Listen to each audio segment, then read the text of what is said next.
We have a wonderful guest here, Dr. Mike Merzenich, and he was someone I was inspired by just by picking up a book and reading about the research that he was doing. But it's about all of us possibly attaining our potential, and then speaking with him and realized how much passion he had for all of this. So I just wanted to introduce you to Dr. Mike Merzenich of Posit Science and Scientific Learning and his team that's up here. And we have a mic in the middle for questions right after, and we're recording this for posterity so other people can be inspired. So if you could speak into the mic, that's the only way you can actually log the questions.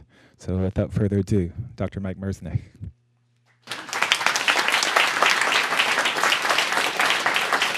Thank you, Peter. It's a great pleasure to be here.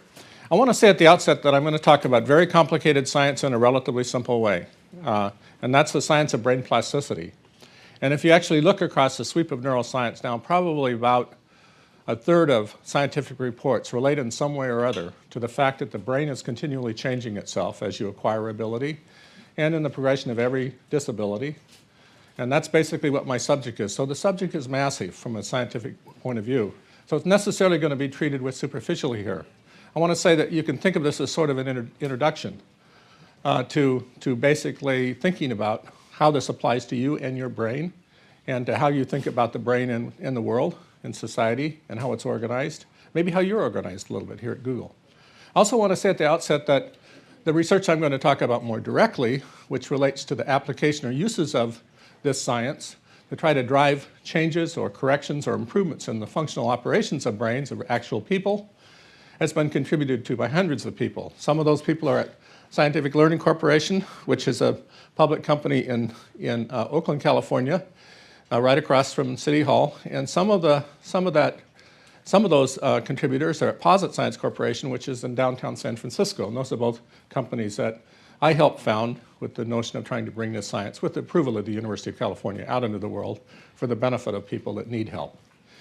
But also, both Scientific Learning and Posit Science have collaborators, scientific collaborators across the world. Both rely on scientific consultants, sort of the best experts in this field. And they've contributed immensely. And also there are clinics, many, many schools in which these things are applied, many, many clinics, many, many places which it's applied. And they're also, in a sense, participants in a sense in this lecture. So I'm going to talk about brain plasticity across the lifetime. The brain is a machine that continually changes itself as you acquire ability and as you lose it. The brain is changing. It's plastic. It's not like a computer. It's actually changing the details of its connectivity across the lifetime. I'm going to talk about using brain plasticity science in attempts to improve individuals' brain power. And these are some, I'm going to focus initially on people that really obviously need help, children that are struggling to learn, or adults that are struggling to keep with it as they age and so forth. But I'm also going to talk about the normal individual. All of us are subject to positive change at any point in our life. I'm going to talk about the special problems that relate to maintaining brain fitness once you have acquired it, and then try to say a little bit at the end about why this science might matter for you. So the brain is a plastic organ. If you think about it, the last time you might have been around one of these, this happens to be my grandson Gus. He's a cute little devil, as you can see, and when he popped out into the world of bright lights and clear sound, he was born more or less stupid. So you think about babies and what they can do. They're much more impressive for what they can't do, right? They have very poor perceptual abilities. They have nothing that you could call cognition. There's not really any thinking going on in there, believe me. There's no ability to control movement. They poop, they suck. That's pretty much it. It's going to be many weeks before the brain is organizing its control activities enough so the baby can roll over, for God's sake, much less reach out and grab something that they desperately want. And there's not really much indication, there can't be much indication, that there's actually a person there. After all, the person that will be there is formed, is created by the plastic processes of this machine within its lifetime. And it doesn't come into the world as a handoff, it actually comes in the world with all kinds of possibility, and that person is going to be created by its interactions with the world. And here we see a boy a few years forward in life, and you can see that he's bouncing a soccer ball in his head while he's running and probably shouting at his teammates. We see a boy of this age, not too many years later. This boy has very acute, sophisticated perceptual abilities. This boy is able to control operations in thought. He has elaborate cognitive abilities, but they're still in a period of very rapid development.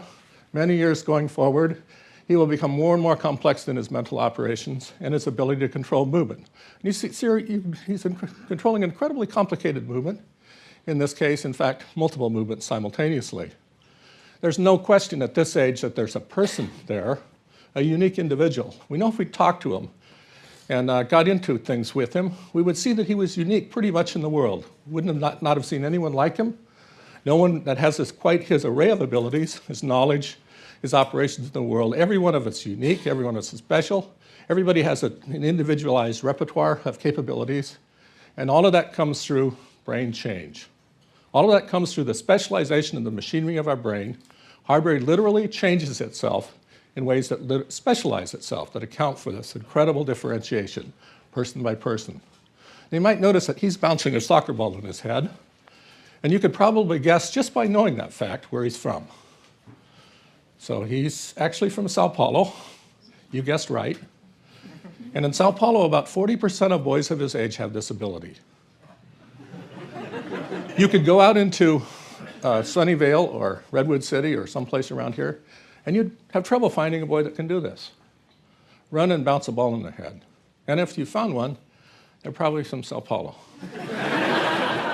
And that's all another way of saying that we are very much shaped in our special abilities by the culture into which we just happen to have been born. Now, we happen to have been born more or less recently, and culture has evolved a hell of a long way before we arrived. And most of what we actually do, most of the hours of every day, apply to skills and abilities that didn't exist 1,000 years ago. Many didn't exist 100 years ago. Our brains are different, substantially different, in how they're constructed and specialized from the brain even of our relatively immediate ancestors. Every one of us is shaped by culture, and as culture evolves, the individual brain is evolving in its capacities, in its nature, in its operations and its control, more or less in an undisciplined way because the advance of culture, which you are contributing to mightily in this great institution, is more or less advancing in an undisciplined way from the point of view of the perspective of the brain. Now we're going to talk about brain plasticity in 3 life epochs because it's not completely constant across life. The first epoch, the brain has actually got to establish the control of its own self-development. It isn't born with that. It doesn't really have the basis of controlling its own plasticity when it's born. It has to go through an early period, a special period of plasticity in order to accomplish that. In a second epoch, the brain is acquiring its primary skill repertoire. And this applies through childhood and through young adulthood when you're basically specializing yourself in all of the hard and complicated ways that define you as an individual operationally in the world. And then there's a third epoch that lasts pretty much to the end of life and through most of adulthood, in which the brain is primarily a user of manifold mastered skills and abilities. You're no longer changing it so much by acquiring new skills, by acquiring new abilities. You're sort of a crass user of things you long since mastered.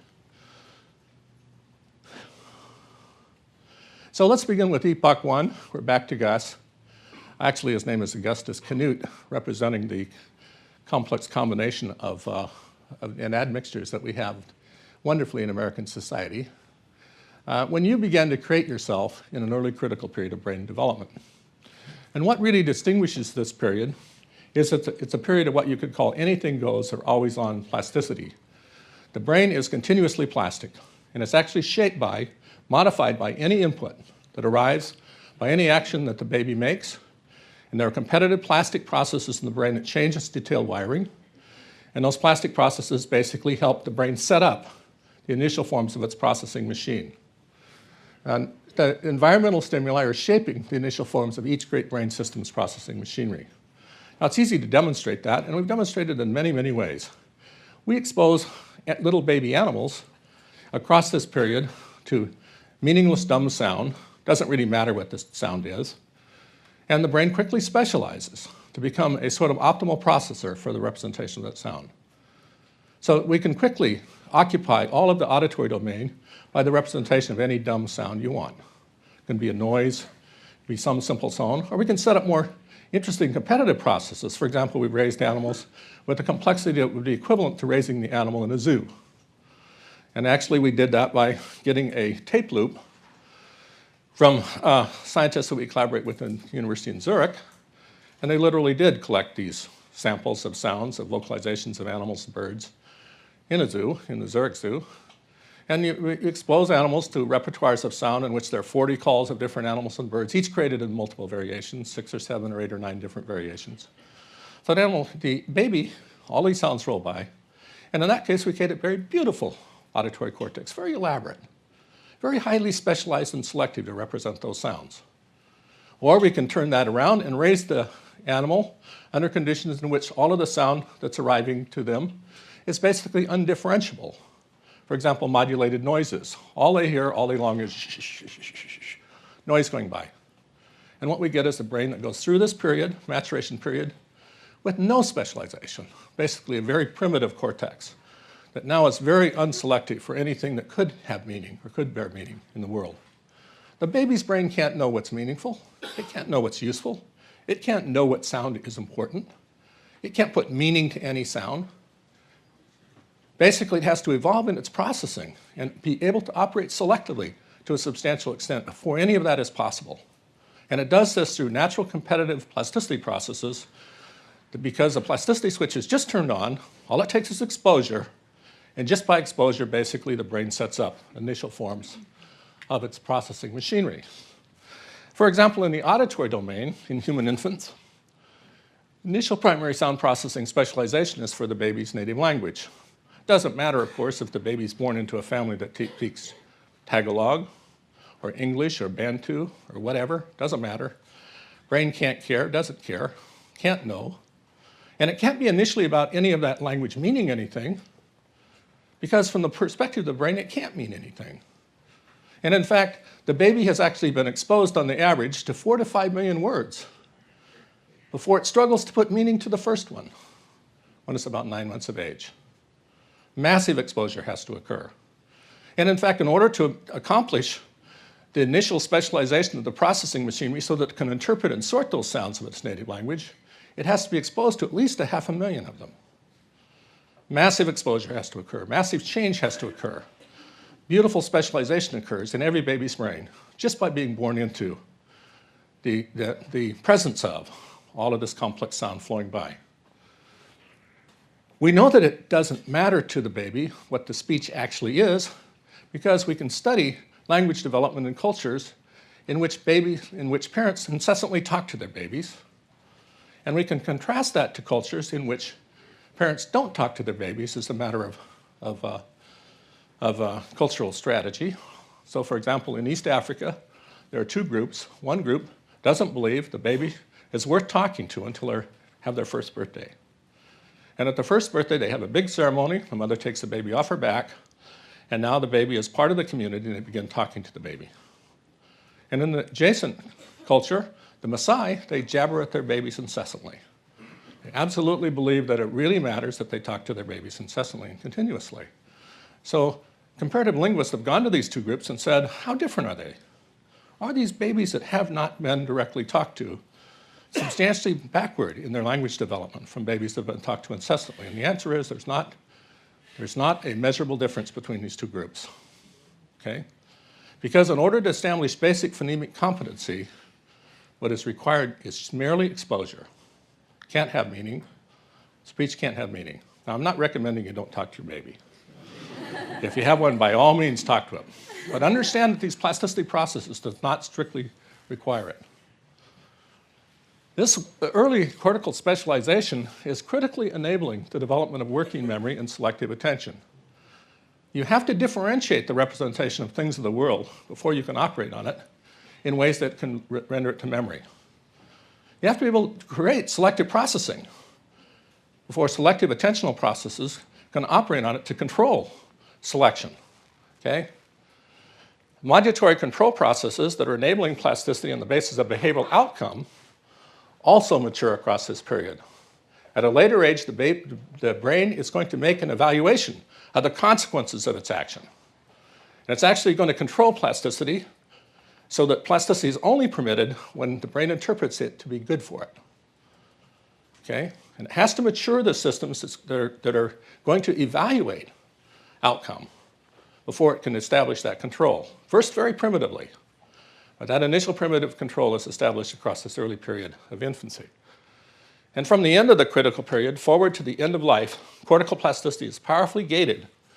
Now we have on and off switches, mostly off, and only going to allow change under control of working memory, and as a function of selective attention, and as a function of the brain's own assessment of behavioral outcomes.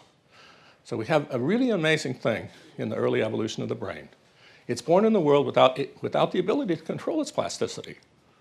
It evolves to a point in its control machinery, it evolves to the point in its representation of the details of the things of the world, so it can begin in primitive ways initially to actually control its own self-development, which is an amazing thing. Now that carries us to stage 2. When an older brain is going to control its own plasticity as it masters skill after skill in a learning context. I'd like to talk about the way the brain accomplishes this by this simple example. So here you have 2 beautiful children. They happen to be my other 2 grandchildren. And we see that they're using this tool. This tool is a lever that has a scoop on the end. You can see that this child in this relatively primitive control of the tool has a fulcrum set relatively near the scoop. So this is the conservative position.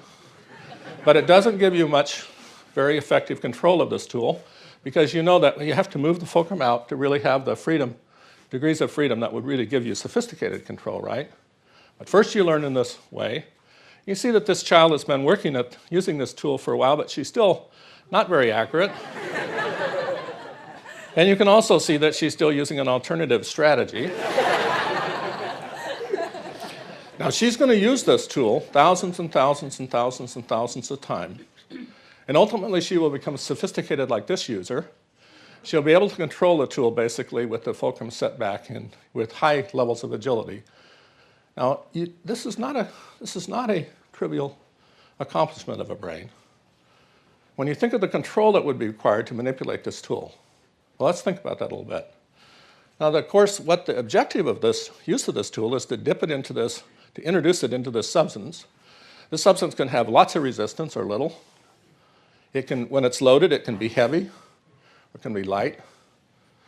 It has to be brought upright without losing the load to the mouth, which is out of view, right? And then it has to be dumped successfully, right? So this is not a trivial undertaking. Now, all of these require relatively fine dynamic control in the control of the movements of muscles, postures of the fingers, right? This is a pretty complicated thing. And that can only be accomplished with relatively sophisticated feedback that's coming from the skin, receptors in the skin, that are measuring the forces and the pressures dynamically, and from joints and receptors that are deep in the fingers and in the muscles and joints of the hand and the arm and so forth. A beautiful level of sophisticated control has to be mastered, actually to manipulate this simple tool. Now, actually, when you train a brain at a task like this, anywhere you look at the representation of the surface of the hand, the arm, receptors that come from deep in the arm or hand or fingers, or you look at the representations that relate to any aspect of this behavior, you see specialization. You see the brain is actually specialized for the mastery of the skill or different aspects of the skill, brain region by brain region. The plasticity seen is actually massive. Now, the brain's strategy for accomplishing this specialization is very simple. It has a great trick. All it does is evaluate the success of an attempt. And on the basis of evaluation of the success of attempt, when the attempt is a good one, by its evaluation, it says, save it. Save that one. That was a good one. Now, what does save it mean? It means that it strengthens all of the connections, the myriad connections that contribute backward in time to that successful attempt. And what it's doing, in effect, is giving, and those changes in the strengths of connections produced iteratively through thousands and thousands and thousands of attempts, lead it to on a beautiful path of progression towards perfection. Now, how does it evaluate the success of attempt? Well, it has 2 simple strategies. The first is hedonic. It wants the food. The food itself is a reward. So it's working for the food. The second is more sophisticated, but it's more powerful and important to the brain. It actually creates a model of a good attempt in memory. This child has watched people use this tool, and she knows what this tool use is about. She's actually created a model in her brain of successful tool use. And she's evolving a model by her practice in its use. And that model itself is being slowly elaborated and perfected in her brain. And basically, she's evaluating the success of each attempt against that model.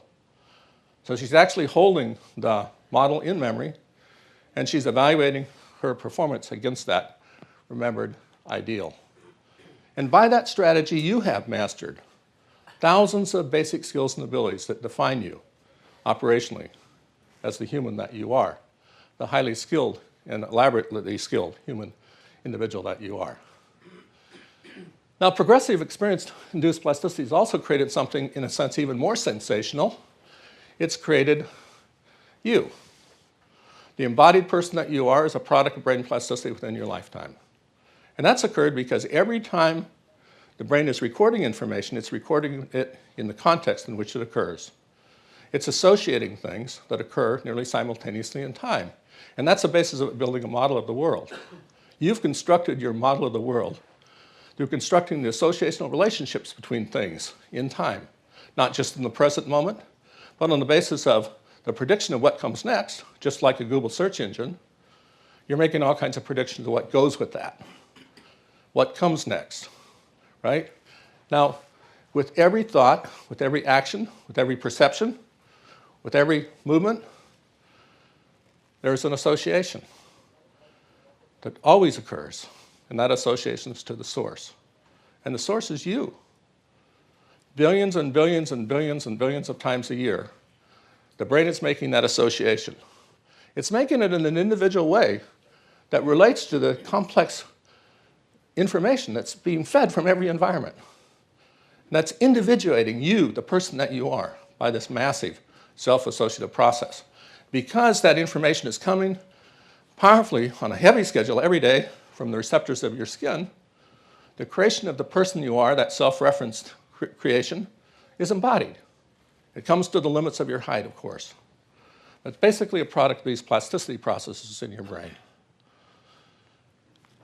Now, brains don't always develop in a powerful way. And in fact, it's very easy to screw them up. And you can screw them up by giving them bad genetic history. You can screw them up by giving them a bad childhood. And of course, we do that massively culturally. We give millions and millions, billions of children in the world a not very adequate childhood. And of course, there are hundreds of millions of children in the world, at least, that have a bad genetic history. And one of the important things to understand about this plasticity process is that it's in there as a resource in a brain, as long as an animal is alive. So when the animal's young, we can screw the brain up genetically, or we can screw it up by giving it a bad childhood, and we can fix it. And we can fix it by driving it in a corrective direction. And this is a very important way that we've tried to use brain plasticity for good. We're basically trying to use this incredibly powerful resource, which is what it is, to drive brains in positive or corrective directions. Now here's a dumb little experiment, meaningless now that I look at this slide, but it illustrates my point if you understood what the hell this means. We're looking down on a little piece of the auditory or hearing cortex. This is how it represents sound frequency, low frequency toward the blue, high toward the red. And here's an adult that's been raised in a bad environment, basically in the presence of continuous modulated noises. It's matured so that it has no real representation or resolution of frequency that's worth a damn. And here we just trained its littermate, and the littermate looks like normal. In fact, it's easy to make a littermate super normal. And here's another littermate that hasn't been trained that's the same age, now matched with us. We've done this experiment in many forms. This is a very simple experiment to do. You're not stuck with the limitations of childhood necessarily. It can be quite complicated to train a brain to catch up, but you're not stuck with it. Now, in the same way, we've done experiments like this in rats that are near the end of life, and the brain is turning crappy just because they've lived too long, or let's say lived to a ripe old age. And in a whole series of physical and functional ways, their brains have looked dysfunctional. They have very poor control of inhibitory processes in the brain. They respond very sluggishly dynamically. They are very poorly correlated actions, which means that they're operating very precisely and with great confusions. And you see this expressed behaviorally in a whole variety of ways. You see it expressed in their elemental neurology. We can make the brain of an animal near the end of life that is greatly impaired in almost every way look like an animal that's in the middle of life, physically, functionally, chemically, because these brain plasticity processes are substantially reversible. That's what I'm going to begin to talk about. I'm going to begin to talk about how we use brain plasticity for correction. And in experiments like this, we know that we can improve the fidelity or accuracy of representations in the cerebral cortex or other places in the brain. We know that we can improve the power, the strength, reliability of cortical representation. We know that it can increase the coordination of cortical representations, and coordination is critical because from coordination comes reliability and functional control of systems. We can increase the complexity of natural complex signal feature representations in all kinds of ways.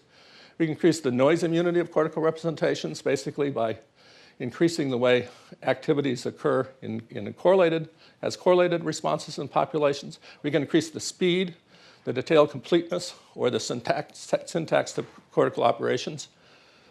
And we can do that at any level of operation in the brain. Now actually, there's a very large literature in the animal domain in which people have trained adult monkeys to do all kinds of things. Usually macaque monkeys, old world monkeys, and this model has been used repeatedly because brains are, of all our animal models that are available or accessible to neuroscientists, they're the most human-like. Macaque old world monkeys are smart. They're in a sense on the path to us, not so many million years back. And they're very capable, and they can be taught to master simple and complex behaviors. And probably in 2,000 or 3,000 different forms, scientists across the world have trained monkeys to do this or that simple or complex thing. So on the one level, they might train a monkey to make fine distinctions about simple aspects of stimuli. On another level, they might train an animal in ways in which they have to master some complex principle of reasoning or some complex principle of manipulating information that changes every time they act or something. Doesn't matter. All of these experiments work. Now, what do scientists see when they do these experiments? Well, when they go to a halfway reasonable place in the brain, neurons are specialized for the behavior. They do just the right thing. This is not a particularly difficult experiment. Whatever the behavior, the brain is massively specialized. Every time you acquire a new ability, at any point in life, at any age, whatever its nature, you've acquired it through brain change. The machine is different once you've acquired it from before. And this is seen in experiment after experiment after experiment. So our practical goals, that is to say the goals of Scientific Learning Corporation and Posit Science Corporation, these are these companies in San Francisco and Oakland and San Francisco, have been to define contributions of brain processing abnormalities or limitations to the expressions of developmental and adult-acquired disabilities or disease, and with that understanding to employ the brain's inherent plasticity to drive brain processes in empowering or corrective directions. Now, before I say more about that, I want to say that we don't just train people that are in trouble. We've trained hundreds of thousands of children that are doing just fine. In their case, the object is to help them do better. The majority of children and the majority of adults we've trained, though, do have problems. And basically, we're trying to drive whatever their condition, we're trying to drive their brain in an empowering, in an enriching direction. You could say in a corrective direction. Our major targets have been developmental impairments in language, reading, and cognitive abilities in children, and also in adults who struggle with normal or with pathological aging. So this is universal. Almost every older adult is losing it to some extent, and so that's a big target. It's a universal disease, as it were. And then some adults have special problems that require or justify special efforts for rescue. We've also been very interested in, we have elaborate collaborative studies that have been conducted by scientists at Yale and UCSF especially, in which we've been addressing problems of psychotic illness. I'm not sure I'll have time to talk about that, but our primary target really has been schizophrenia, both its prevention in individuals at risk for onset and its treatment once you have it. Devastating human condition. We've also been interested in improving the lot of people that have suffered brain injuries. The trauma could be diffuse from a variety of causes. It can come from infections. It can come from a bump in the head. It can come from chemical poisoning and chemotherapy. It can come from a lot of places, from oxygen deprivation, a lot of sources, or it can be acute. It can be localized, as in a stroke. That's not a stroke, that's a stroke. And unacquired movement disorders. We're trying to determine whether or not we know that we can reverse some of these complex conditions. We think that it's possible we ought to be able to prevent the onset of something like Parkinsonism if we knew it was coming, and so on and so forth. So a whole variety of ways in which we're trying to use this. I want to talk a little bit about these uses. First of all, let's say that we have a child with a learning problem. Well, it turns out that learning problem can be effectively overcome in most children, not all, but in most children with intensive training that targets brain processing accuracy and speed. These are key neurological skills that support facile language and reading. So we have the average kid that struggles to learn has a noisy brain, probably most often arising from the fact that their native language wasn't really English or Spanish or Tagalog. Because their brain was noisy, their native language that's actually noisy. English or Spanish or Tagalog. And the brain processing is optimized for that degraded condition. One of the things that happens in that early condition is that the brain sets time constants that are longer, basically because it has to listen longer in order to reliably get the answer right. Okay? So it just makes natural adjustments, and the judgments are reflected by speed, and of course they're reflected by accuracy. Every important child, of course, has a resident access. Their brain is still plastic. So the question is, can we drive the brain in a corrective direction? And in most children, that's absolutely achievable. Now, before I talk about that, I want to talk about another great source of variation in human ability that's just as important as inherited differences. And that's a variation in the richness of environments and in the consequent elaboration of the brain machinery of individual children. There's tremendous variation in the richness of environments. And actually, in fact, we blame way too much on genetics. So for example, if we just look at, and this is from a study that was conducted by Hart and Risley more than a decade ago, if we just look at the difference of the environment in language exposure of children that are raised in families that are on welfare, as opposed to children that are raised in the homes of professionals, and what we see is that there is a 30 million word difference in the exposure of children by the time they arrive at the schoolhouse door. And that's a massive difference. Now, not only is there a difference in the quantity of language that the child's been exposed to that's driven changes in their brain and perfected their language processing machinery and all of its elaborations, but there are big differences in the quality, big differences in the complexity of the language that they've been presented with. So they've seen language in very elaborate and elegant forms compared with the average kid in which the family is in struggling.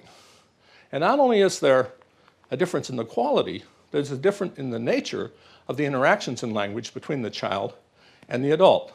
So for example, Hart and Risley simply counted the number of times a day in which the interactions of the child were approbations, as opposed to the number of times in the day in which the interactions were affirmative.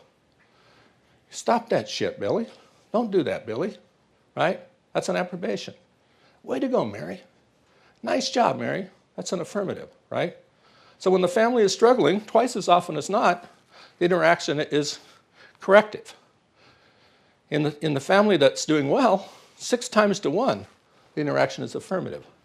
Now, who do you think arrives at the schoolhouse door with a good attitude about talking? Right? You can't shut Mary up. Everything about talking to Mary is a bonus. She expects a reward. She commonly receives, and not only that, but Mary is a talker. Mary is smart. Billy is limited. Billy is acting up from the outset. Billy doesn't want to talk that much. Talking to Billy is bad news. And as Billy fails in school, which there's high probability he's going to do, not do too well, not be identified too quickly as being right up there in the front row. You know, how do you think his interactions in language and communication and being called out by the teacher, how do you think that's going to evolve? Now, if you just look at these children going forward, oops, gee, you either have slides out of order, I left out a slide. If you just look at these children going forward, and you look at these great divisions of a society, and you say, well, how are these children going to be different? Hi, Brett. Nice to see you. Brett's a former doctoral student of mine. Nice to see him in the audience. And sorry for the interruption, but he's an old friend of mine. I lost my train of thought. Going forward, when these children enter, that's the way he used to interrupt my train of thought all of the time, so not too surprised that occurred again. Going forward, when the children enter high school, we know that children from these two great divisions in society are going to be about 5 years separated in their reading ability. So it's not good to get off your brain to get off to a bad and limited start from the point of view of the enrichment of language exposure, right? And you'll bear the price of that ever after. And the challenge for us has been to actually drive improvements of the operations of the brains enough so we can actually change the slope of those kids that are on that low trajectory that's going to have them be 5 years behind before they enter high school. That's our goal. So these limitations, it turns out, can be overcome in most children by intensive training that corrects their neurology. And in this training, children work at highly efficient computer-controlled exercises. They commonly work for 30 or 60 minutes per day and 3 to 5 days a week. And there are 9 exercise suites that are chosen from, and that some are focused on language abilities, which are critical prerequisites for reading success, and some focus on reading itself, because successful reading is absolutely critical for a child to succeed. These are products of Scientific Learning Corporation, the Oakland company. Exercises are game-like, but they're not games. They're serious, they're optimized in their efficiencies, they're actually targeted to enliven the brain and to drive it progressively in ways that actually will improve the foundation skills that will support high-level language and reading abilities. And then the exercises are constructed so that everything the child does is recorded, so that we can reconstruct compliance, progress, and outcomes. All of those are continuously monitored and objectively success. And what we're trying to do in training is to bring every child into a kind of a closed-loop environment where we track the progress of the child, and we're trying to drive every child that's trained towards proficiency. Proficiency in something like reading means carrying the child to the 70th percentile. So 70% of Americans, children in school, aren't proficient. Okay, so it's a good goal to carry any child that's below that mark, you could say, to the level of proficiency in reading. And we now know more or less, because we have the largest database that's collected data from children in the world, in Oakland, data from more than 1 million children. We now know more or less what it takes in a progression of training to carry a child, wherever they start, on a statistical average to a level of performance efficiency. That's what we're trying to achieve. The games are created, or the exercises are created in game-like forms that are more or less universal. That is to say, they're not American, so that they can be applied anywhere in the world. And increasingly, this is a typical game, little snapshot of a game in a space theme. Games have these kind of themes that could be acceptable to the child, no matter where the child sits, and no matter what the language of the child might be, is the idea. Progress in developing and applying training programs for school-age children, where we've trained about 1.25 million children to date. 9 complex training program suites, 4 target language abilities, 5 target reading.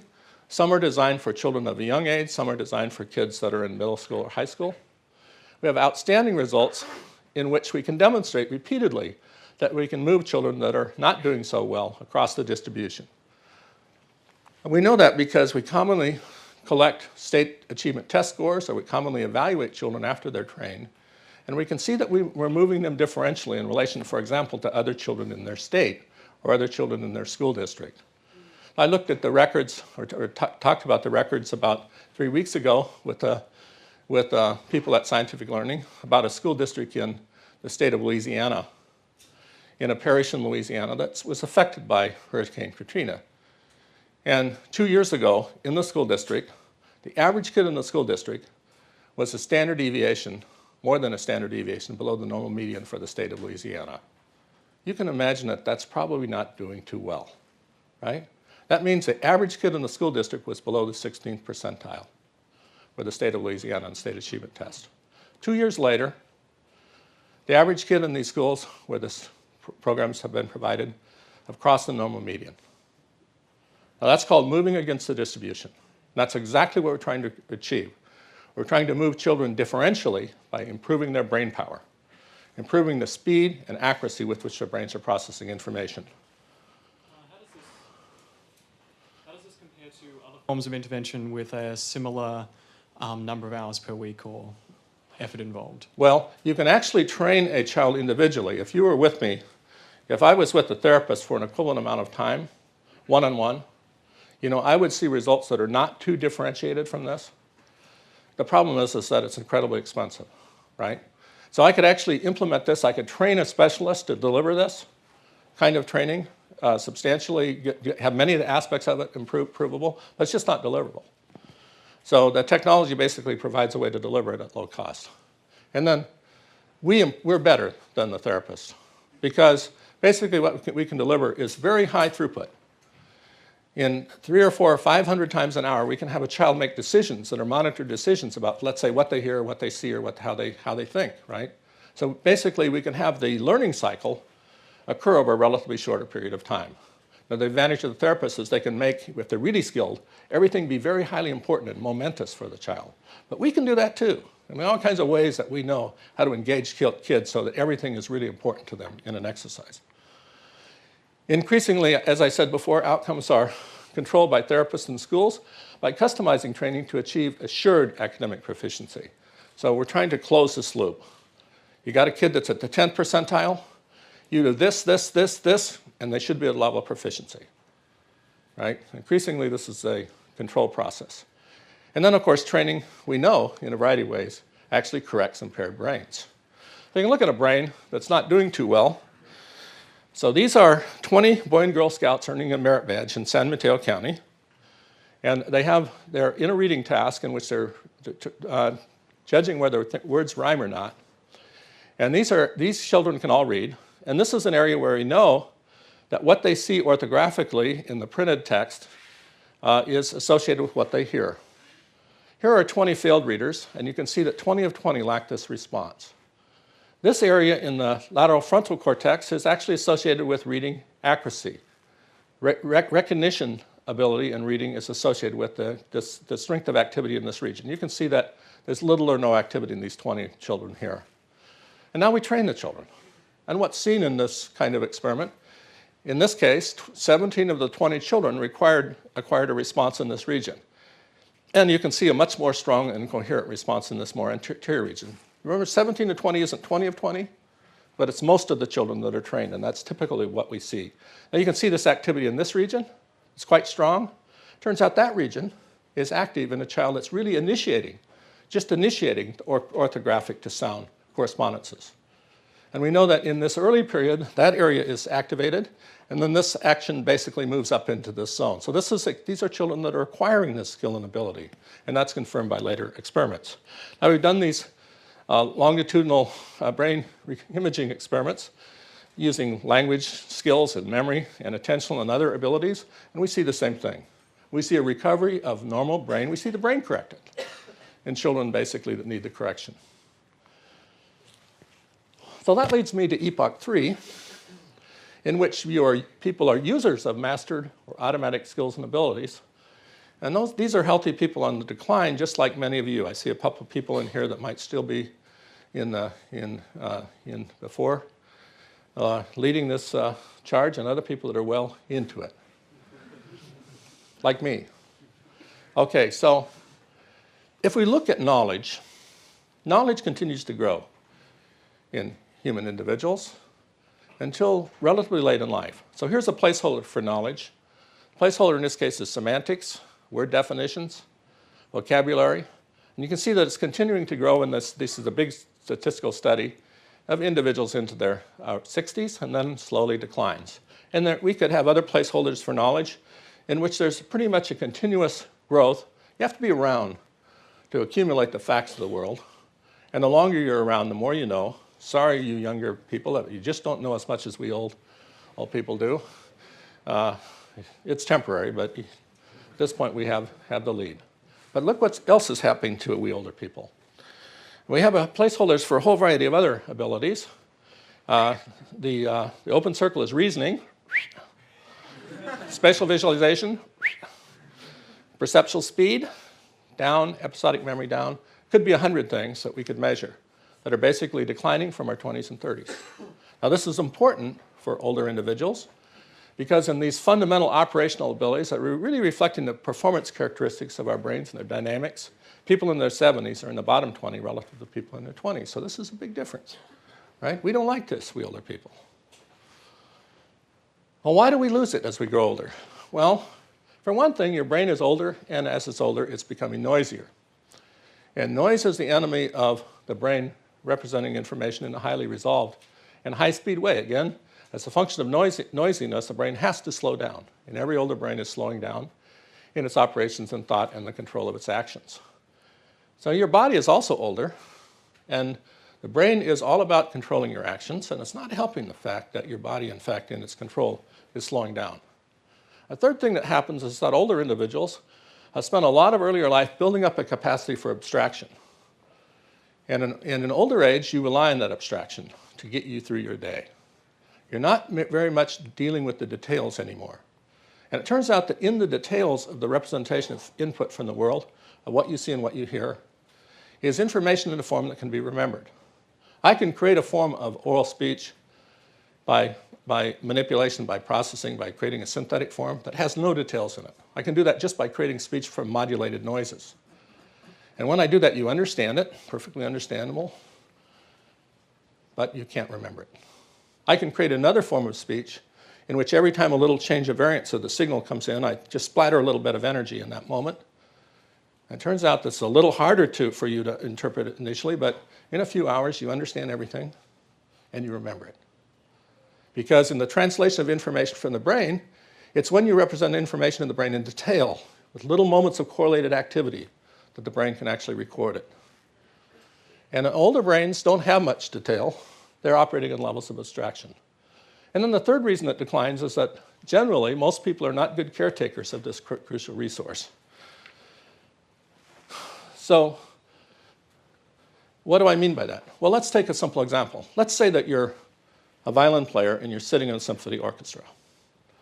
And you're a professional violinist that has been acquired the skill or ability through massive practice, right? Which is what it takes to be a professional on this level.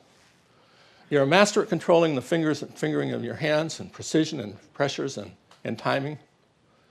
You're a master at translating the strange orthography of music into those movements, confirming it by precise hearing. You're a master at accurate listening. And you're a master at translating your emotions and other aspects of control into your bow hand. Now what happens if you stop practicing? Well, within 2 or 3 or 4 weeks, everyone around you knows that you're not practicing. Why isn't Sam practicing, right? Within a year, you're almost certainly going to have lost your position in the orchestra. Within 10 years, you're going to be a pretty good violinist, but no sense would you be regarded as a professional. On the other hand, if at that 10-year hiatus, I said, well, Sam, you can recover. Or Sam decides that he wants to try to be a professional again, we know he could improve. We know he could drive himself back towards that asymptotic performance. Probably wouldn't get so far, but could substantially improve. You're not doing, the average person does not understand what it takes to maintain the function of their brain near an asymptotic level of performance. They let it slide. Most of the people in this room are letting it slide. That's a natural thing to do. Now, one of the reasons it's sliding is because you're not learning very much that's truly new. Well, maybe here more, in an occupational sense, more than average. But that's truly new. To a very large extent, we are still using those skills and abilities that we learned long before. And we're applying it to gather new content. And we confuse the acquisition of content for the acquisition of new ability in a fundamental neurological sense. So what aren't we exercising? We're not exercising the machinery that controls learning itself, that vivifies memory. The modulatory control machinery that underlay the acquisition of all of the ability that defines us is slowly dying. So how do you be a good caretaker? Well, you got to eat right, got to have some exercise, and you have to have some social exercise. I can see some of that happening around here over the noon hour. But also it's a good idea to have a little brain fitness. But what is effective? What would you do? So one of the things you got to address is the fact that old brains are slowing down. So here we're just looking at the ability of a brain to operate in time, in fast speed, to make a determination. In this case, the task is to identify a little piece of sound, and then to recover and identify a second one in following subsequent time. So how often can you do that? Well, a person in their 20s can commonly do that on the average about 20 times in a second. And you can see that by the time you're in your 80s, you're down to about 7 times a second. So what that translates to about 6 to 8 samples per syllable versus about 2 samples per syllable. Now that's a big difference in how the brain is resolving information in detail in time. We see exactly the same thing in vision. Older individuals move their eyes relatively infrequently. A young, bright-eyed person is popping the eyes around, subject of interest. And they're basically taking a series of snapshots, and they're reconstructing what they see on the basis of that series. Much sparser encoding occurring in an older brain. And because of that sparsing differences of sampling rate, older brains are error-prone. They're noise sensitive, doesn't take much to disrupt them. They have degraded syntactic or predictive control because information is coming back in prediction so slowly. They have widespread memory or cognitive deficits. They have reduced processing efficiency, and they have lower learning rates. So because information is recorded in a poor way, they can't record it in memory. And because they're operating at slow speed, their processing efficiency is poor. Just like the kid that's struggling in school, they can't take in information from the world with efficiency. So most of what they hear and most of what they see just goes on by. They forget most of what they see. They forget most of what they hear. Just like the kid struggling. Imagine what difference it would make if you could double the rates at which people can take in and record and remember information as in childhood, in an older age. So we train these individuals. We have training that targets language abilities. We have training that targets vision. We're working on training that targets complex thinking. We use progressive computer-controlled exercises. Again, they're game-like, but not games. And they're optimized in their efficiencies to try to drive changes in brains that are corrective as fast and efficiently as possible. And then if we look at something like the outcomes of brain fitness exercises, this is from the language training program, we have big improvements of processing ability that are reflected by big improvements of memory and cognition that are reflected by big improvements of everyday life. What is the magnitude of this improvement? Well, it turns out that cognitive ability in older individuals by this training takes about 40 hours, translates to improvement of your overall cognitive performance by about 11 years. So if you're 70 and you're trained, on the statistical average, you're operating cognitively as if you're 59. We know we can do better than that. We're almost certain that we can double or triple that. We want the 70-year-old to be operating like a 30-year-old, and if we can achieve that, then the young person is going to struggle to keep up with that person with greater knowledge. That's our goal. Now, actually, when you do that, you improve processing speed. So how much? Well, before training, people were where they belonged in this large trial. They were about 73 years of age, and this is the average speed of processing in this task. And after they're trained, they're in the average performance ability of a pretty good 20-year-old, okay? Now, it's how to translate these improvements more richly into improvement of every aspect of cognition. That's one of our goals. Now, similarly, we train people in vision, and we see similar effects. And one of the advantages we have in training vision is that in one of the training components that we studied, a collaborating scientist from the University of Alabama at Birmingham has looked now 5 years after training these basic skills. And we can therefore know that as a consequence of this training, that if you did this 5 years before, you are more likely to have sustained your independence, about 30% greater probability if you're older. You'd be in better health, about $1,000 a year less in your health expenses. In your 70s and your 80s, you'd have had fewer falls and personal injuries. You'd have had about half as many driving accidents by sharpening your vision in this way. You'd have about a 30% lower incidence of depression and so forth. So it's within your, it's a good notion to think about brain fitness in adult life. Not just when you're older, but in adult life. So recommended, in addition to these eating right, exercise, and social exercise, 2 little words. It's called the brain gem. Think about it. Think about what you would do, what you could do, what you should do Think about it for your mother and father. Think about it for some older person that you love, as well as the children that you know might benefit from this. So we also have these other practical goals. They relate to disease and injury and so forth. I'm not going to talk about them, just to say that this is the beginning of a revolution. And the revolution is about using this incredible power that resides within the average human skull to drive the brain in a useful or corrective direction. Okay? Highly underutilized in medicine. This will be medicine.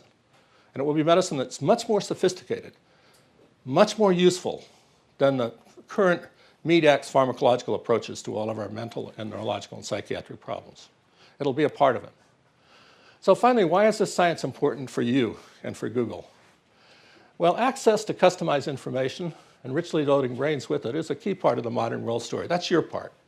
You're and the other great players that have created this incredible revolution in the information age. But there's a second key part. And the second key part is our capacity to improve brain power.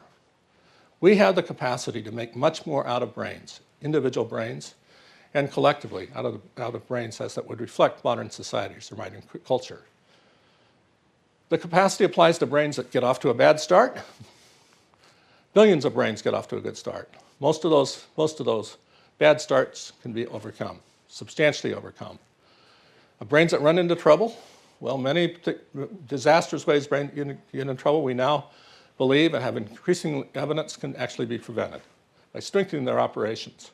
Or their devastating expressions can be sometimes reversed or substantially ameliorated. And then brains just get older, but brains can be substantially rejuvenated. And we're entering the era of a personal theory of evolution, I call it, in which we understand that in a sense, because what we are is a product of where we've been, and it's completely under our control. It's not a handoff. You were not given the person that you are from some outside agent. It was created in your lifetime by what you did. It is your personal responsibility. You are the shepherd of that flock. You're the custodian. And understanding that self-improvement, it means improvement of your brain, and understanding how to go about that and do that, contributing powerfully to the growth of personhood. I'm almost done. We're living in an era of almost completely undisciplined cultural challenges to the maintenance of the brain and brain health. And you can ask yourself, on the basis of what we understand about this now, how is Google good for you, good for your brain? And how might it not be good for your brain? And how could you think about the interplay between what could be positive and negative and assure that it's all positive? And finally, could Google's contribution to societal advance be further amplified by contributing to the advance of this society and it's delivered out to the billions of individuals who could benefit from it? And the answer is, of course, duh, right? So a fit brain is an invaluable human asset. Almost everyone can have one. The effectiveness of Google's tools for changing the world for the better are limited by how fit brains are. You know that. But fortunately, that's a greatly expansible human resource, and we're working on it. We're doing our best. We're piddling in scope, but by damn, we're trying hard. And I propose that we discover ways to work together to improve human brain power and the elaborate sources of individualized information that people like you can provide to guide and shape the richest possible forms of personalized growth, because that's really what it's all about. I think we're in a transformative period in human history in which we're going to marry an understanding how to basically get the most out of every individual life. And I think we both have important roles to play in that. Thank you.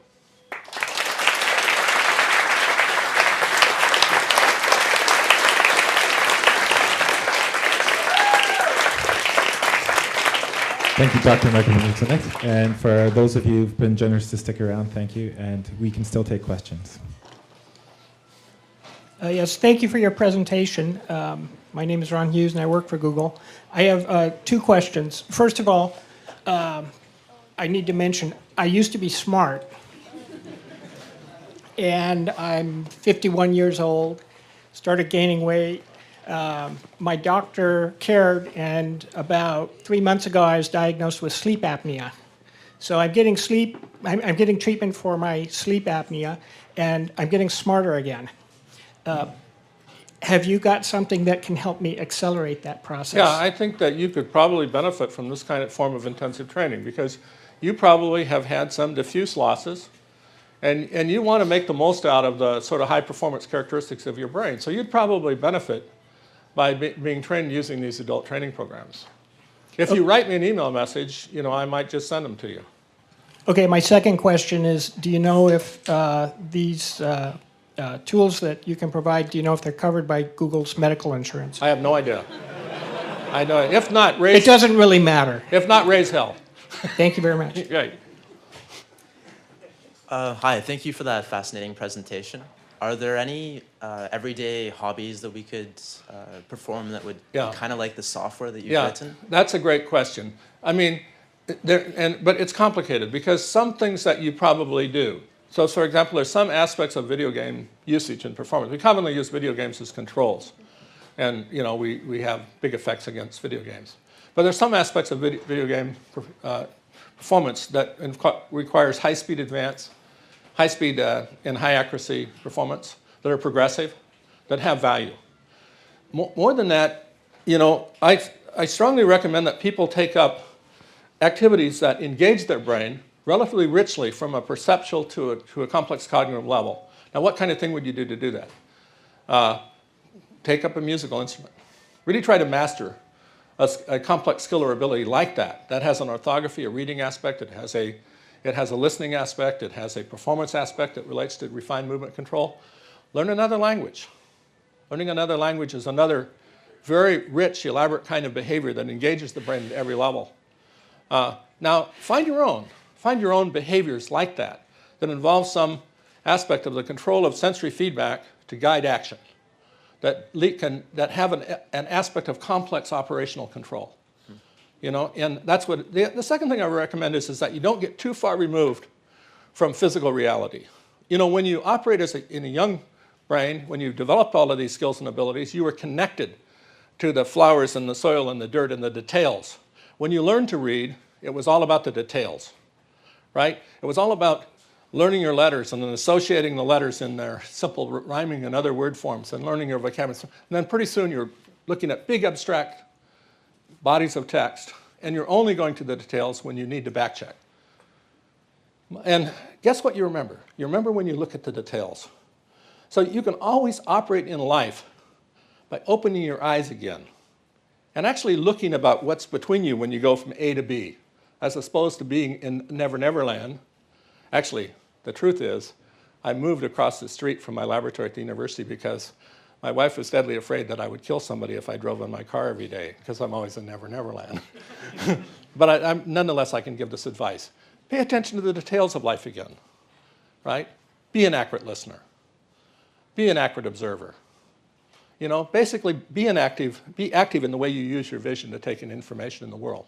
So when you say you're in Never Never Land, do you mean like you're daydreaming a lot? Is that correlated? I am. I'm Mr. Spaced Out, you know, abstracted scientist. So I say these things, but I work at it.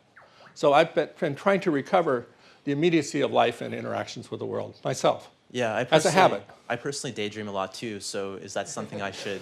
Yeah. Well, that's wonderful exercise, and that's another level of exercise for your brain, right? Because you're actually, in a sense, by going through those mental rehearsals and those cycles, the brain is plastic, just like it's plastic if you're actually acting in the world. But bring yourself back to reality when you're in reality, and try to smell a flower again. That's what I suggest. And also, what would you recommend for parents or yourself, like to teach our children and help them develop their brains? Well, these same kinds of things. I think that many times parents need assistance. They need an intense, efficient course of training, the kind of training that can be provided by software like this. So, you know, I've had every older relative in my extended family use it, and every one of them has said that it's helped them. So, you know, I mean, basically you can drive the brain relatively rapidly in a corrective direction, and for many older individuals this can be corrective. My mother-in-law, at the point that she initiated training, was at the 5th percentile in cognitive ability. She was identified as mildly cognitive impaired. And she had a wonderful result. She was actually driven to the 60th percentile in cognitive performance for her age. Totally different person. It can be fabulously powerful as a rescuing strategy, That doesn't happen in most people. Most people don't have changes of that magnitude. But almost everyone is stronger and has more of is moving into a safer position relative to real problems or the loss of independence and so forth. So think about that. You bet. Hi, Daniel Ford again. I had a question. As with many medical advances, your focus initially seems to be on raising the performance of individuals with drastically reduced performance. Right. Have you tried this on average or above average individuals? Yeah, actually we're doing that now. In fact, we're running a study now in a school district in Kentucky or someplace in which we're trying to determine how children do on their SAT scores. Well, I'm not really sure what the outcome is, but we anticipate that they will be better because we actually look at children toward the top of the distribution. Now, some school districts train every kid, and you see benefits across the board. The biggest benefits are children that sit on the low side of the distribution. But even a child that sits, let's say, at the 84th percentile of standard deviation above the normal median, you know, if you look at 50, 60 kids, there's significant effect, about 0.5, 0.6 of a standard deviation. So they move up into the 90s somewhere, right? Okay. So we know that we can impact children all across the distribution. Everybody at skills that are important to them can be better. Everybody. We're all improvable. Thank you. Hi. I had a few points I wanted to ask. You said that the brain continues to learn even until the end of life, although towards the end of life it slows down its learning. So what you're saying is it is possible to teach an old dog new tricks, it's just a little harder. Right. The second question was... By the way, one of the problems that older people struggle to learn is because the learning machinery is downregulated. But the first thing you can do is to upregulate it. Now, how would you do that? Well, if you aggressively re-engage the brain in learning, that machinery actually has trophic factors, that has factors that control its health and status. And you can actually upregulate it again. So you can actually increase learning rates by engaging the brain initially in ways that effectively accomplish that. And that's part of what we build into the training.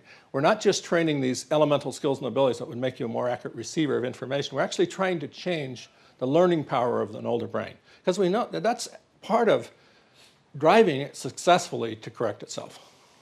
My second question was, on one of your slides you said it's possible to change learned behaviors. Right. I think I read somewhere that some researchers were trying to work with, for example, sex offenders or pedophiles that had learned a behavior that they were trying to relearn to prevent that. Do you believe that it's possible to remove behaviors that the brain has already learned? Absolutely, and there are increasingly compelling examples of it that relate to things like obsessions or phobias.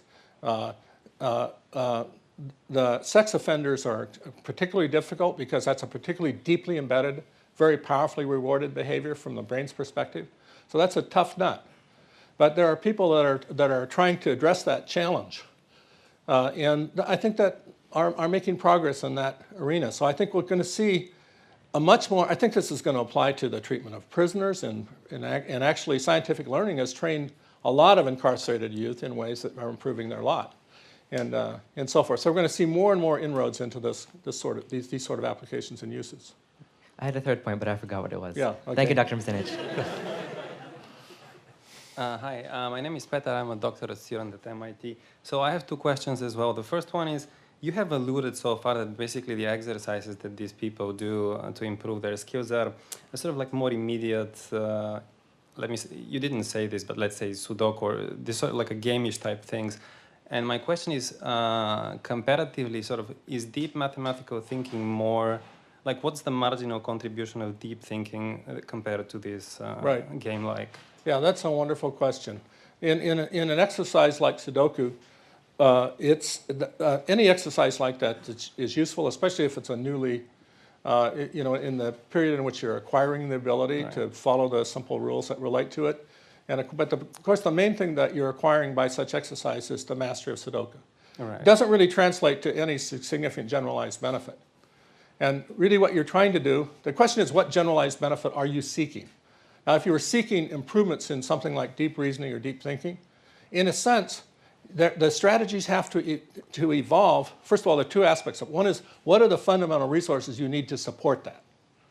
So there comes a foundation of the manipulation of information below that has to be in place before you can be powered. It's like to say, I can't make complex combinations of information in order to solve complicated problems in anything unless I'm a good and accurate receiver of information, unless I've received it. Then I can begin to manipulate it. So you're basically saying that... But let me finish. And then in the deep thinking aspects itself, the rehearsals that you have in your mind as you're going through the manipulation of symbols and conceptions in your mind, that's learning, that's plasticity, right? Just as if the brain was operating on something delivered extrinsically to make a decision about it, it's the same, except now it's internalized. But it's the same process. There's nothing mysterious about it. It's the same process. Okay. And of course, you have to exercise it. Sure, sure. So the second question is basically from the brief examples that you mentioned, it sounded like what you give to these children is the motivation to do the work, not so much, because everybody can sit down and solve problems, but most people find it pointless, so they choose to... No, actually, that's not right. What you can look at their operations, for example, in fast time, and you can see that they're operating in these neurological processes with time constants that are very long. They're about an order of magnitude longer if they're substantially impaired from a high-performing individual. And their whole brain is operating by processing information with those sort of integration and successive signal processing times. You have to basically drive the brain. You have to ratchet it over slowly so that it basically can operate at high speed and high accuracy. And that basically takes intensive, progressive, directed training. It takes 15, 20 hours of intensive training. And then you have to assure that those elemental processing abilities generalize to the actual operations on orally received speech, for example. And so it's complicated. You cannot drive the brain to make these corrections without substantial aggressive intervention. Okay? And it has to be of a specific form. Okay, cool. Thank you. Right. Hi. I have a question that might reword a little bit the last two questions and formulate my own. You talked about limitations in some of the children that you talked to. I think it was Billy. Some of those limitations are emotional in basis. You know, shut up, Billy, not now. Sure. So how does this work? How is this work limited by emotion, and how does it address emotional factors? Well, it doesn't address them on the level that it could. And and when you come into these complex issues of correcting behaviors, especially in young school-age children, this is dicey. But one of the things it does do for Billy is it helps Billy reconstruct a positive self-confidence about their operations in language. So, you know, you can think of it this way. Billy every day comes onto this exercise, and 400 or 500 times in an hour he gets the answers right, and is rewarded, and it's positive. Right? Everything about it is constructed to rebuild Billy's confidence in the operations in language. And it does do that. It does do that.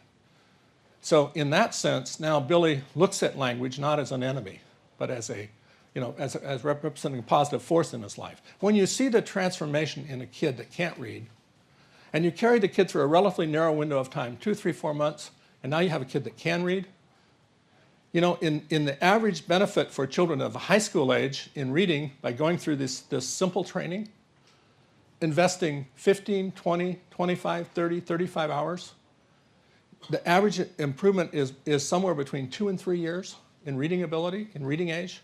And you see a kid that suddenly can read, the transformation is fabulous from the point of view of how they look at themselves. They've been blaming themselves as a failure for all this for their entire life. Now suddenly the world is open to them. And that's an incredibly powerful compensatory thing for these children emotionally. Now you can't correct every aspect. Finally, we are dealing with people that have wounded emotional constructs. For example, schizophrenics. A life of wounding. Very little socialization, very little social control.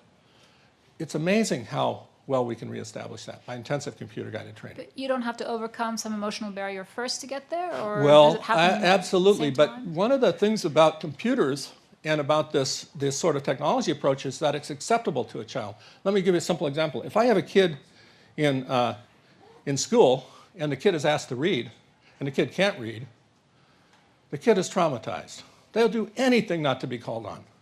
On the other hand, if I just have a computer that's listening to them, which scientific learning has, and it's evaluating the accuracy of their reading, and when they're interacting with the computer, and the computer is fundamentally supportive, it's completely different. They want to read, right? It completely changes the way in which they think about learning, reading, school, trying hard. All of those things are completely changed. A lot of this can be changed, and you're really advantaged in a lot of ways by taking it out of the hands of somebody that's going to look in the eye and say, you're not doing it, or I'm disappointed with you, and into the hands of a computer whose basic attitude can always be, in a sense, hidden, always be good. Have you thought of partnering with maybe an emotional-based therapy to make maybe even more progress with these children? We have. I mean, we are now trying to actually construct social control, emotional control programs. We imagine that, and we imagine all kinds of uses for that relate to people that are struggling, and but probably primarily initially targeting adults because of the sensitivity of trying to manipulate the attitudes of children. Right. Thank you very much. Right. We seem to have a line that keeps growing. So, Dr. Mersnich, how do you feel for a couple more questions? I'll take any, Okay. Whatever. Hi, Doctor. Thank you for the presentation. My name's Mark Jaffe, and fairly recent Google employee, but also involved with a nonprofit locally, which is providing support for people with attention and learning differences. And I'm wondering if you've had much success with treating ADHD or dyslexia. Yeah. Well, we've trained, I'm not sure how many children that would be formally counted as dyslexic, probably a couple 100,000. And we have outstanding outcomes. Most of those children acquire reading ability. And most of those children in time require age level or above level of reading. We've looked at, there's a recent study that's published by a scientist from the University of Oregon that's looked at the attentional impacts of this training. And the neurological responses and intentional control behaviors of children are substantially restored, not in every way restored, but substantially restored by this class of accurate listening training again. And so, this in the terms of the elaborate problems that plague children that limit their learning, is still a work in progress. At Posit Science, I've actually been discussing ways to elaborate and complete the attentional training that would make that attentional training in children or adults still more powerful. So but we have big effects. Yeah, the brain actually of a poorly attending child, an ADHD child, when they're trained, looks like it's above normal. It's a potential intentional control abilities. And actually they leapfrog children that are not trained, that are the normal, non-intentionally paired controls. And then we train those children as controls, and those children buck up to a still higher attentional control level and so forth. So you're going to see more and more of this intensive brain science guided training, brain plasticity based training to drive these kind of improvements in child populations and adult populations. Yeah, and another quick question is, have you been working in any treatments for addictive behavior like stopping smoking? Only in thought. I mean, we've met with psychiatrists that are dealing with a variety of obsessions, compulsions, addictions, and so forth. So we know we have things that are operating in the background in a more of a fundamental research aspect, but we don't really have anything that we developed that we have assured benefits that we would promise anybody or practice. But that's certainly an interest. Thank you. Abstraction. I think perfect pitch is something that we've abstracted out. Right. Where do you feel the appropriate level of abstraction lies? I mean, you sounded like you were saying, go back to the roots, go down to the low level, right in from the senses, but you need abstraction for higher level Well, in a way, thought. perfect pitch is an abstraction, in a way it's not. People now find that people with perfect pitch actually have constructed a relationship between musical notation and sound representation that's in the region not far from the region in which you're making these associations between word sounds and their letter representations. So actually, people that don't have perfect pitch have not made that construction. So that you basically are able to create a valid and relatively accurate relationship identity between these two things, musical notation and sound. So so that's not an abstraction exactly. That's a correlation-based integration of activities, you could say. I mean, it seems like the low level, hearing API has get pitch, and not everyone evolves that. Right. Yeah. Well, let me answer your question in another way. It's all abstraction. There's nothing real about the activities in your brain, right? In a sense, it's all symbolic, right? But it's a matter of how far you are away from the immediate interpretation or the immediate representation of the details of what's coming in, you can say, in your operations. So I can, when I take in information in detail, the brain is also, by correlation, creating abstracted representations of exactly the same thing that are reduced, right? And when you're older, you're relying on that second level, that detailless construction that's been created by this massive correlation that's occurred across earlier life and so forth. And you go from a situation in which you're really connected with the world, you're really connected with physical reality. How often, how many hours in your day are you really connected to physical reality? Not many. Yeah, there you are. Thanks. That's what I'm trying to say. Hi, Dr. Merzenich. Thank you so much for coming and sharing your knowledge. My question's about kind of breadth, depth, and diversity or variety of activities for brain fitness. Is it better, if you want to increase your overall kind of brain fitness, is it better to, or is there a difference in doing a new activity or learning a new activity versus doing an activity that you're already good at? You're still, like, for instance, the example of deep thinking and mathematical problem solving, right. And it's still a challenge, but it's not a new activity. Right. And kind of related to that, what if you do a lot of different activities? You're kind of learning a language, you're picking up a new sport, you're doing a lot of activities, but you're not necessarily going deep in that. Right. Yeah, those are great questions. First of all, the only time you actually change a brain is when it's serious to the brain itself. Mm-hmm. So you can train a monkey on a task with experiments that we've done historically that's easy for the monkey to solve. The monkey basically can do it automatically relatively quickly. Or you can train a monkey to accomplish the same goal, but it's difficult, hard as hell. In the latter case, you see big changes in the brain. In the former case, you see none, right? Has to really matter to the brain. And in a sense, it has to be serious from the brain's matter perspective. Meaning that it's challenging, or matter in the sense of, like, well, survival? In that case, the modulatory machinery in the brain is controlled by the focus of your attention, by aspects that you would interpret under the words motivation. So the actual power of the neuromodulators that drive change, that enable change, are determined by how serious it is from these perspectives. Yeah. And that's reflected by the release of the chemical neuromodulators that are a function of how serious it is. Now you ask, is it important that you work on behaviors that you've already mastered, in a sense? As long as you work on the cutting edge, as long as it matters. The extent to which your operations are in problem solving can be done almost on automatic pilot, it's not very useful. Mm-hmm. To the extent to which you're challenging yourself to continually drive yourself to the limits of your ability, that's useful, right? So that's equivalent to you're driving the brain progressively to refine its operations. You're driving changes in your brain when you do that. And then, of course, one of the important things is that you can ask the simple question, well, what will go wrong as I get older in the brain across my operations? And the answer is everything will. So if I think about from the point of view of brain health, what do I have to think about keeping in good stead? The answer is everything, right? So I could train you to become an accurate listener, let's say, and I could look at the improvements in your vision, and they'd be modest. Or I could look at your improvements in how complexly you're manipulating information and thought, and they would be modest. But if I train you in all three, they'd be powerful, and I'd see synergistic relationships between those benefits. So think about engaging yourself relatively broadly, right? And think about exercises and a strategy in life that continues to enrich you relatively broadly. That's right. Another real quick question.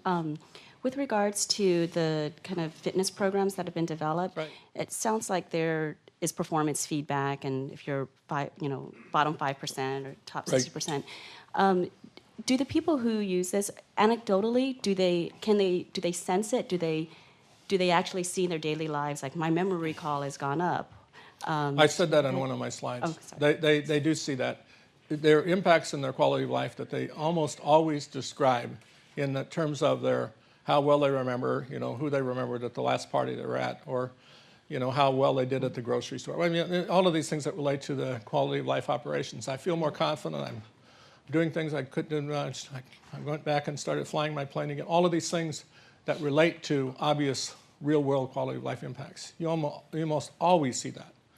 But described in terms of the individual operational specializations and things that people are really are at the center of their life and their life's interests. They're usually expressed in those terms. Thank you. Hi, I have a question from the perspective of maybe like designers or developers of those brain exercises as those ones like introduced in your talk. So like users are very different from each other. They have like different age and very different style of lifestyle. So how much do you need to know about the user, like the gender, the age, and to design like successful strategies for improve their mind? Yeah, that's a good question, and it's a continual challenge. It's a challenge to make universal programs that every child will like. Not so much, the difficulty is not so great with 6-year-olds, but it's certainly greater for 16-year-olds. And it becomes differentiated across human cultures, as you know. Yeah, that's right.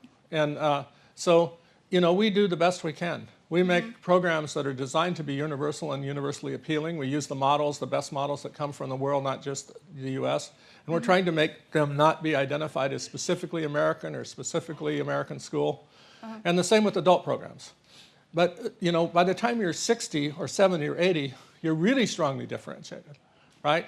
And men and women have quite different sets of things that are really appealing to them and so forth. So it's a real challenge to make one-size-fits-all exercises. And, you know, we lean heavily on the gaming industry, you could say, and the kind of games we know are the most universally addictive or useful. And then we try to make them not games, but converted into our training exercise kind of formats.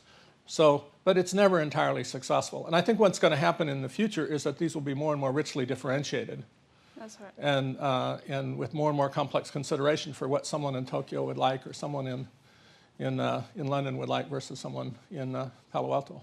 Yeah, thank you.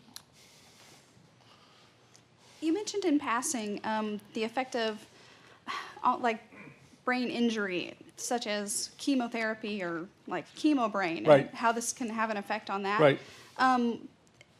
Is it similar to the kind of training that you do on older adults in like progressive aging? And do you see results better immediately after chemotherapy than like 5 years out or 10 years out? Right. That's a good question.